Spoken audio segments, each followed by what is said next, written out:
Alright, hello everyone. Today I thought I would do a video on how once you begin, as a new player or early player, I've only been playing a few weeks and I've started to expand my collection a bit as I open packs and things like that. And basically how to use those cards in your decks, how to improve your decks and sort of try different things with the cards you get. Because that's really a lot of the fun, where a lot of the fun of these games comes from.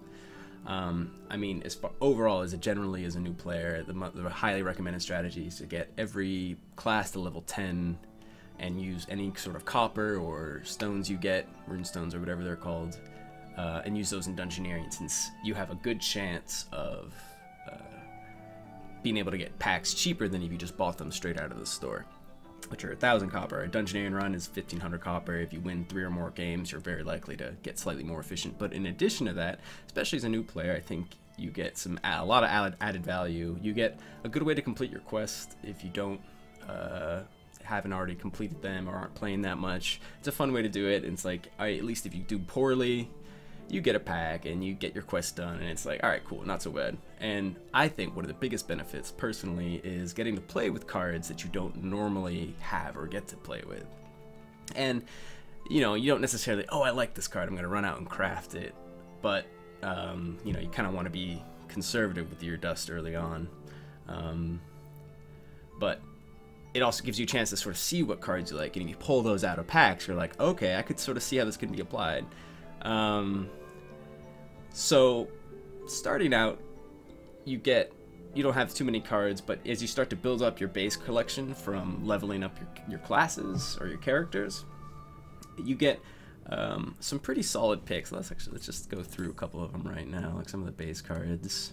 Like some stuff very early on that you get, like Skeletal Peon is draw 2 cards at 2/2. Haunted Soul just does a pretty good amount of damage in a way that even at your weakest, you can still come out ahead. You do 5 damage to him, even at 2 damage per hit, you take 4 damage, they take 5, you get 2 gold. Like, that's a pretty solid card, and above average in regards to, compared to, you know, normal non-class monsters and things like that. Things like KGP Agent are popular well into high-end decks. I personally haven't been using them too much. It's probably bad, but I just got into playing with other cards. I should probably get one of those back into most of my decks. But if you go through the different class cards, you can find a lot of really strong ones, like Void Brawler. It gives you high source of armor as Raptor, or Armored Zombie is a lot of armor and things like that. I think some of these cards are mislabeled. I started playing a couple weeks ago, like I said, so I'm getting new cards with no, oh no, it does have rarity actually. But I have seen some in here with, seems to be mismatch art or something like that. But point being, early on you get a lot of cards that are pretty solid, and the pre-built decks they give you are pretty solid.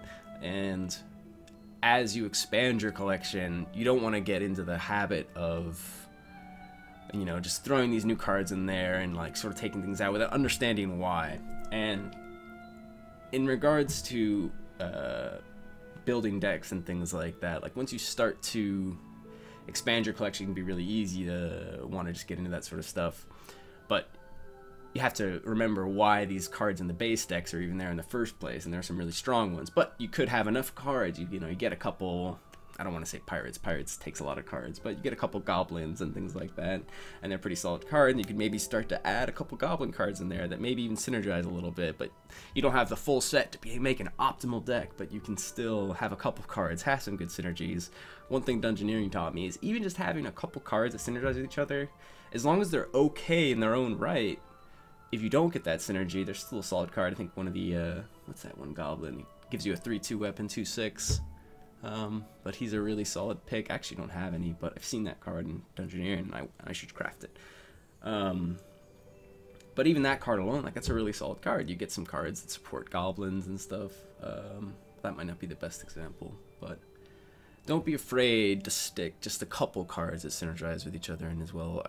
I mean, if you're really good, I'm not very good. I should have started this video with, I'm only silver. I don't think I'm that good. I don't think my decks are that great. I don't think I have a great collection, but I've been playing a few weeks, so I just wanted to share some of the things I learned. But aside from that, some things I like to explore when I look at my decks, and I have I've built up a couple packs, maybe 4 or 5 packs or something like that, and I have all these new cards in my collection, and let's say I haven't gotten a Van Escula quest in, you know, a couple days or something, or a week or something, so I haven't really thought too hard about my Van Escula deck, but I have, like, you know, 15 new cards with her or something, and I could start to check that out and look at my deck and figure out, alright, which ones are my weak ones. My current Van Escula deck has a lot of life leeching and sort of dealing steady damage to the opponent and getting a lot of life leech, having a lot of control over your HP as well as while chipping away at theirs. Firewatch is a card I really like. Got one of those. I think I got a second one. I'm thinking about putting it in, but it might be a little too heavy cost-wise. But I started sort of building up more of like a lifesteal. I mean, a lot of these cards are base cards, in fact, but as I get these new cards, like, let's see what I've got. I've got a couple support cards on my Van Escula I haven't looked. Mass Drain, steal 1 up health, up to 1 health from all creatures in play. That seems like it could be a decent card. I'm scared because I think it helps the enemies as well, but if you can figure out a good synergy, but overall I wouldn't, that's not something I'd put in. Shadowstalk, Battle Rival or Strike Rival. That one I could actually fit very nicely into this deck. Like, let's see, I don't really have a whole lot of gold one way or another. I've got enough to support this deck, so I probably shouldn't mess with the balance too much. But that's one approach to it. The other approach is, like, you know, so you pull out a card, you find out some weak cards, you pull them out, and, you know, you tweak them and play with them. But one thing I tend to like better, especially if I'm facing like a whole bunch of new cards that I picked up over the past couple days, and I'll often like look at my old deck and be like, all right, let's just start from scratch. And that's a really good way to figure out like what cards are really important to a deck. And you can say, you know, you go through like White Wolf, great card. KGP Agent, great card, especially for Van Escula, like ramp it up, do damage with their battles and stuff like that. You can heal that health back up, steal it from your opponent. Like there's a pretty good case to be made for ramp Van Escula. But I really like the approach of just starting with a new deck. So like with that stuff in mind, and with some new cards I have, just make it a new deck, full custom. Just going in with the cards like, oh, Bar Fight, that's a really strong card. Thalador Party Room. Maybe this doesn't have a place. I'm a big fan of this card. Like, free 2-card draw. I mean, you look at the Skeletal Peon, which is a class card, which are typically above average strength. This isn't a class card. This is very difficult to get. An enemy can't buff this up, or they can buff up the cost, but 2 free cards at the expense of discarding 2 random cards. Sometimes in a very combo-oriented deck, that can be devastating. You can discard a really powerful hand, but I think this gives it another positive, because if you discard 2 cards that were unplayable, that, you know, you didn't want or something like that, there's a really powerful addition there, and like sort of it would be dead card or a dead hand or something. You even have an opportunity to get a new card out of it that is better than what you had currently in your hand. So there's some strength there, but in a very heavy combo oriented deck, that's not ideal. But I think for early on playing, you need a lot of reliable cards. Very similar to how you played Engineering early on. You're not going to have the really powerful combos that are available. There are some good combos that are available out the gates, and a lot of the early decks hinge heavily on those. But I'm not a big fan of Earth Blast. Like, I think it's a fine card, and it's a very strong card, but I would prefer to have something more reliable that I can chip away at their health. So a lot of my decks have revolved around that, sort of chipping away at enemies' health.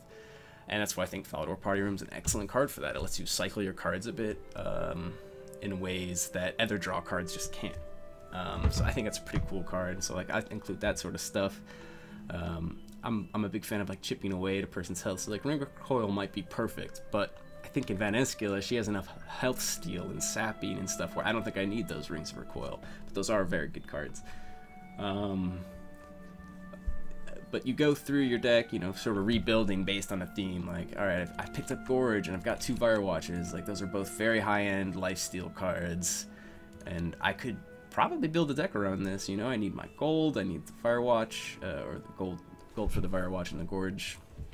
Not a whole lot of cards Van Escula has can really help for that, but she has some solid monsters and creatures as well that help with that sort of theme of chipping away, battling your opponent, and sort of staying on top of your health. And maybe I could even leverage a lot of the mortal abilities. That's one thing she really excels at, is abusing her mortal abilities and health control to sort of get extra value out of cards like Gorge. You know, Gorge at 4 cost outside of mortal range isn't good, but it's still acceptable. Well, hardly. It depends on the game, but it could certainly save your ass from being killed. But you want to save it for that stuff and manipulate the health. But in regards to deck building and stuff like that, it's fun to go into your cards once you've picked up a handful. Like, let's see if any of the new creatures I've got it could fit pretty nicely. Like a Saucy Dench Wench Deckhand. I like this card, but it doesn't work unless you are doing a Cannonball deck or Pirate deck or something of that sort, I don't think. But I got this card too, it's a new one. Another nice Pirate. I was pretty happy to get some Pirates because I've been looking to build out a Pirate deck, but I just don't have the cards or the ships or the Cannonball cards to really support it, so I'm happy to get a couple of them. You know, same thing with the South Sea Pillager, stuff like that. And I'm looking forward to expanding my collection, and maybe I can make those decks work with just a couple more cards in them.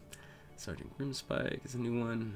Oh yeah, that actually, I don't think it's good for this one, but 6 damage and some solid gains. Like, maybe I could fit this into a Raptor deck where I beat the opponent down or something. I'm a big fan of just chipping away at people's healths because it presents them in a difficult situation. It consumes their like just beating down on an enemy with like battles and strikes and things like that. It can really affect a lot of decks. Like on a Linza deck, it can eat up their weapon. On a Raptor deck, it can eat through their armor. I guess on a Venascula deck, it kind of helps her out if she goes into mortal range and keeps sapping your health. Arion can probably shut you down, but it could also force you to use your cards. And well, sorry, I'll get back on that point. This is a card I love. Anyway, with that said, I think something. Speaking of wanting to expand my collection, I think it would be fun to open a couple packs for you guys and sort of explain how I could use them personally in my own decks, as well as good cards for new players to look out for that they could add to their own decks, how they could use them or maybe consider them in their future decks. So I got a couple packs here. And this should be fun. I had spent some extra copper recently. I've been doing well. I had a couple extra packs. I just hit at level 15 with a couple guys. So let's see what we get here. I think this should be fun. So start off. Oh man, Dagannoth Fledgling. This was a card I just got my eyes on. I believe from Merchant's video. He had been doing Sapphire cards. This was one he recommended to craft. So I'm happy I didn't have to craft this because yeah, 4/3, 6 health. You're going to come out a little bit ahead, even if you take 2 hits to kill it. It's probably not the best use of it, but you still gain 2 health or something like that, and it's very great health gain otherwise. I could see that being used in a lot of my decks. I could see that being used, especially in any sort of Venascula or Raptor deck where you're ramping up pretty reliably. Getting 3 HP is really, or 3 damage is really easy, and that health gain can be really crucial in any sort of one with a decks like mine where I'm trying to chip away at your opponent. This card counters very well. General Wartface, gain armor equal to the goblins in your hand. This I feel like takes a heavy investment into goblins, where it could be. I mean, the 3 armor alone, 2/4 is pretty chumpy. It's actually not too bad, but you're not gonna get a whole lot out of it. I don't really see it worth including. Like, I don't see how it advances your game. Maybe it might be all right for Raptor. Getting some extra armor pretty easily, especially if you've got a handful of decent goblins. Gerard, deal 4 damage to both legends. Is it 2/6? I actually haven't seen that card. Huh. 2/6, that's not too shabby. That's dealing damage to both of us. I don't know. Like, unless you can one-shot him, then you're going to come out behind in that trade. Unless you've got a deck that's really built around hitting these guys down, then I don't know how useful that's going to be. Ozan, okay. This one I feel like could be really good and constructed. I've seen it a couple times in Dungeoneering. I don't know if I have it. I might have one of them. A 6/1 weapon. You can do some pretty cool things with that. A lot of Ozan cards either have there's some big dudes you can chop down with that, or battle a rival, or do something with that next card. Put that to good use. But 5 health, 8 damage is pretty rough to deal with. But the additional deal 5 damage to rival. You can do some serious damage over just like 2 slots or something like that. do some serious tempo swing. 6-1 weapon's not bad. Oh, Kakimix. Potions. Potions are a deck I want to try. I don't have enough of these. I want to get some more potions. Maybe you could work it with a Raptor deck. I've been getting some potions with Raptor lately, but I feel like it's not ideal. I don't know, it could be alright. But some art cards there. I'm really happy with the Dagonol. Or whatever that was.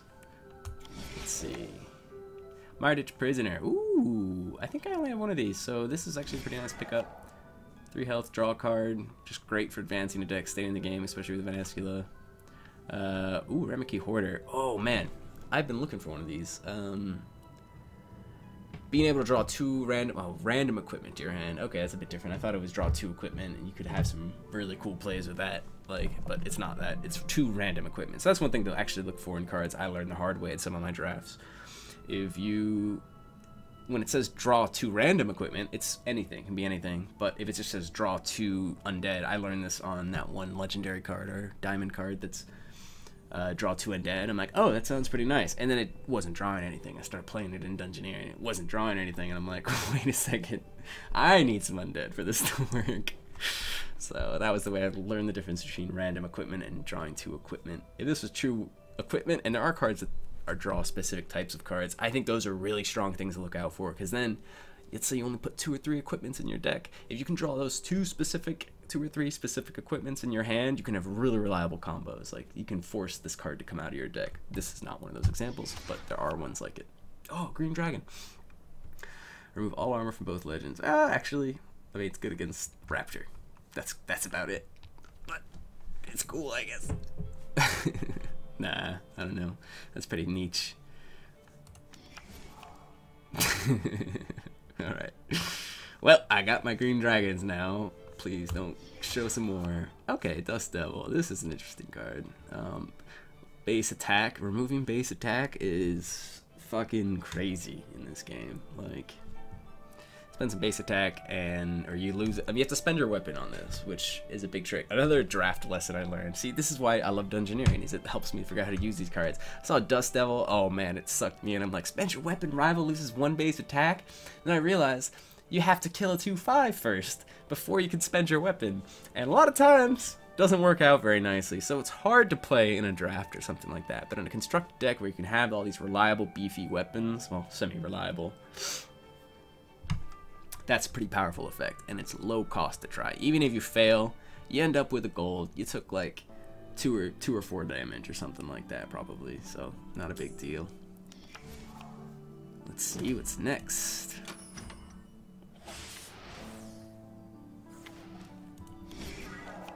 Mimic. This is a great card, straight up. Like, remove 5 health. That's back. You know, that can be a big deal. But 4 gold, 4 gold. Shit, that's a way to start any game, right? I don't know if I have these. I don't really use these if I do have them. So maybe I should start using them. Oh, awesome, Cabin Boy. This can make my Cannonball deck start working. I'm starting to get some Cannonballs, and I need the cards that spend them. And maybe I can start trying that. That should be fun. Ooh, Stamina Potion. Good card. Good mid-late game ramp up. Really good for Raptor, especially. You know, this could work with my potion decks. Kalphite Soldier. It looks like solid gains. Like, it's Kalphite type. There's some cards that draw Kalphites, like I was talking about earlier. There's like egg sack or something that like draws 2 Kalphites, and I think I have 1 or 2 of those, so I can start looking at those pretty soon. I mean, it's 3 gold, 2 armor. Not bad. Ranging Guilds. 7 gold, 3 temporary attack, and 1 base attack. I mean, that's pretty pricey for what you get. You consider that what's his Nazroth or whatever is like the 1 base attack. He costs 4, so you're paying 3 gold on top of that for the 3 temporary attack. But with those on in particular, you have a lot of ways to deal damage with opponent or to opponents or to monsters with that attack. So and you know, the big important thing to remember is it's like, okay, if you look at these 2 cards and it's less efficient if like than these 2 cards, but you remember slots are some of the most important resources in this game. I think 2 of the most important resources in Chronicle are having cards in hand and being able to use all your slots, or as many slots as you can anyway. Like, although that's not always the case. There are times you might want to hold on the griefing card to use it when it can be more advantageous. But even then, it's a tough choice. You might want to just take the gamble to use the slot depending on your hand. But I, for one, and maybe I'm wrong here, you can overdraw. I don't mind overdrawing a hand. If I end up with 8 or 9 cards at the end of a turn, if I use a little bit too many cards, and then I get only 1 card when at the beginning of the next turn as opposed to 3, you still have a full hand either way. Like, that's awesome. Like, unless they're all dead cards, in which case you could use a Falador Party Room. If they're like dead cards or something, okay, then you fucked up. But that was gonna happen either way, even if you had a full hand or not. Those cards were in your deck and were gonna come up. But having a full hand just gives you so many options of what you can do and how to approach a situation. I think having, you know, overdrawing is not the end of the world as it is in other games like Hearthstone or something, where it's like, you know, you're burning through potential combo cards and they're just gone. Like, you never go through a full deck in this game, not even close. So I think overdrawing is fine. Just, you don't want to use a burnt meat to get 1 card or something like that. Like, that's probably a little silly, especially considering the cost. But not unheard of it. You got nothing to play. You got a bunch of gold. You got nothing to play. It wouldn't be the worst thing. But Raging Guild seems like an alright card. I don't know if I play it yet. 7 gold's pretty pricey, but Ozine, if anyone could do it. But I imagine there's some really strong combos there, because you're effectively getting 4 attack for your next thing, and you could use that for a lot of things. Anku, okay, this is an interesting Arion card. Not many weapons from Arion. That effect is pretty equalizing, but 7/6. How are you gonna get that down? That's rough. There might be some cards to help you out with that. Tough card to play, but big rewards to gain from it. And then remove 4 health from each can be a nice effect too, depending on the type of deck you're playing. It's just a tough minion to get through with a big potential reward, so that could probably combo pretty nicely. I'd have to look at cards to see what I could do with that. Oh, nice, War Tortoise. This seems like a really solid card. I saw that and seen that in Dungeoneering. Haven't had a chance to pick it up yet. But spend 3 armor, draw 4 cards. That's crazy. That's basically burnt meat with armor instead of gold, and it's pretty easy to get armor, and that's nice. All right, guys. I get it. I got fucking green dragons. I got some green dragons. Okay, nice. Green one. Oh, donation. Yes. Okay.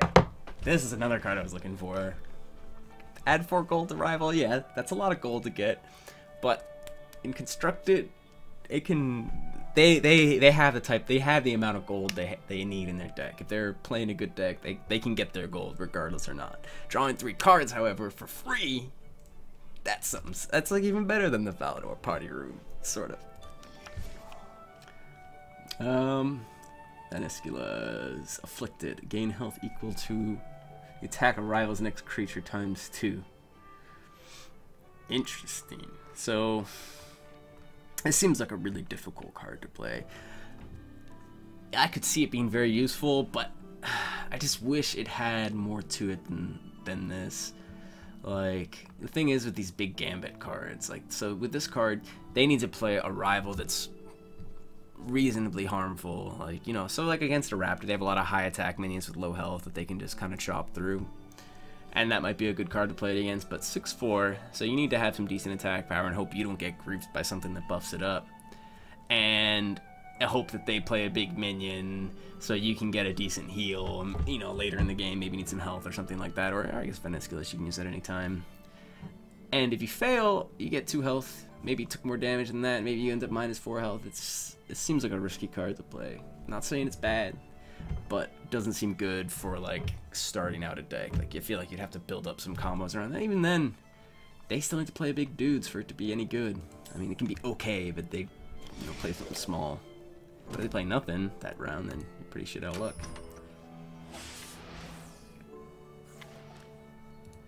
Last pack. Ooh, Clone Romancer. This seems like a pretty high-risk card. I could see this being pretty valuable. 10 health gain. You know, even if you take a hit from it, you still come out a little ahead. And that's the ultimate goal with every slot, is like you want to advance your game in some way or another. Like, how I look at it is at the end of every turn, you want to you kind of like look at you and your opponent and say, all right, how are we doing? How are we doing with each other? You look at their cards, their health, their money, their weapons, their attack. You look at all those things and you're like, how are we doing versus each other? Who's ahead here? And you know, you have to consider their class and the types of combos they're capable of. But so this is a card where even if you 2-hit it, you still come out 2 HP ahead. You know, if you play it, you risk of getting grief, especially versus like an Ariane or something. There's a lot of cards that can buff cards up. And you could come out just wrecked. You know, you take 2 hits from this guy and you're just like, fuck. You take 3 hits from this guy and you're like, that's game. I'm dead or I'm about to be. So it's a high risk card, but with something like a Raptor, I'd say, you know, you can hit something down, or like Linza, this can be really nice to sort of recover. That's gonna be a really solid recovery card. Dreadnought. Okay, this looks like a pretty powerful undead card. I don't know if I've seen this guy. Discard 2 random spells from rival's deck. Interesting. I don't know about this one. Discarding 2 random spells from a rival's deck. So they need 2 random spells. It's in their deck. I don't know if that discards from their hand or not. I don't think it does. It's a 5/10, and if he's got no spells, it's 1 gold. That's pretty rough. But he's undead. There might be some interesting synergies with undeads. I think with Venescula in particular, there might be some good ones that like remove health from undead and stuff like that.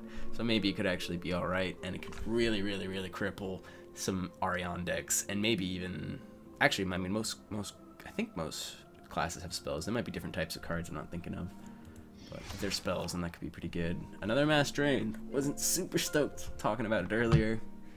But now that I got to them, maybe I can do something with them. Maybe plan a deck, maybe more around it, based on like stealing, kind of lowering creatures a bit more down to however my level is. I don't know, I'd have to think about that. Combine that with a Banshee, maybe I could get some crazy minions off that kill some guys I wouldn't be able to otherwise. Stink ears, swear to fucking God. I've got so many stink ears. They keep giving me stink ears, and I just don't know. Like, they're gonna be my green dragons now. Oh boy! Oh boy! All right, burnt meat. Finally, a good card. I mean, I've been really happy with some of the cards I've drawn. This is really nice, but I'm glad to see a rare card that's a good rare card that I can use immediately in pretty much all my decks. This is something to look out for. You know, you get a card like this, it sort of starts to define all your decks. I got a Black Knight Titan early on. That goes in every deck. Like, I'm really lucky to get a great. It's like the only diamond card I've gotten, but damn, it's a good diamond card to get. So I'm really happy with that. I'm really happy with this. Like, this is gonna be pretty much stuck in all my decks. Like, I probably just don't need an Ariane because she's got plenty of great draw already. But this is better than most of her draw cards. Like, 3 gold for 4 cards. Oh, pretty good stuff. Pretty good stuff. I got some good cards here. I'm pretty happy with some of these picks. It seems like I rambled a lot. This is my first video in this sort. I'm trying to figure out the types of topics I want to focus on. Hope you guys enjoyed the packs. I'll do some more stuff if you guys like it. Let me know your feedback. Frankly, I'm doing these videos to improve my own game as well. Like, if I can get some tips from you guys. I'm by no means good at this game. I'm just doing what I can with what I learned and how I play the game, and I'm having a lot of fun with it. So hopefully you guys enjoyed this. If it's not too long, let me know what you guys think. Thanks for watching. Thanks for making it through. All right, peace out.